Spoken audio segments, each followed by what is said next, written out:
ରାମଚରିତ ମାନସରେ 7 କାଣ୍ଡ ରହିଛି, ଯୋଉଠି 6 କାଣ୍ଡରେ ଶ୍ରୀ ରାମଚନ୍ଦ୍ରଙ୍କର ଚିତ୍ର ଚରିତ୍ର ଚିନ୍ତନ ଉଲ୍ଲେଖ କରାଯାଇଛି।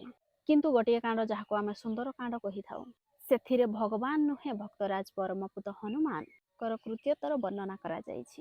ହନୁମାନ କେମିତି ଲଙ୍କା ପହଞ୍ଚିଥାନ୍ତି, ଲଙ୍କା ପହଞ୍ଚିକି କ'ଣ କରିଥାନ୍ତି, କେମିତି କରିଥାନ୍ତି, ସୁନ୍ଦର କାଣ୍ଡରେ ଆମକୁ ଜଣା ପଡ଼ିଥାଏ କି ବିଦ୍ୟାମାନ ମଧ୍ୟରେ କ'ଣ ଅନ୍ତର ହୋଇଥାଏ।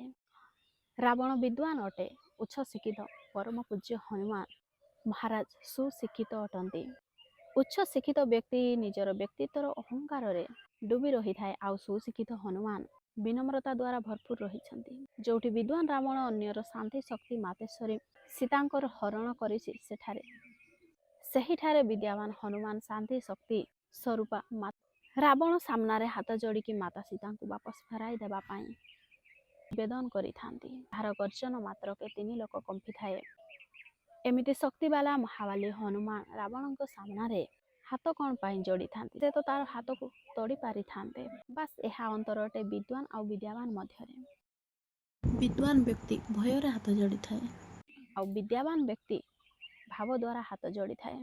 କାରଣ ବିଦ୍ୟାବାନଙ୍କୁ ପ୍ରତ୍ୟେକ ହୃଦୟରେ ପରମାତ୍ମା ଦେଖାଇ ଦେଇଥାନ୍ତି।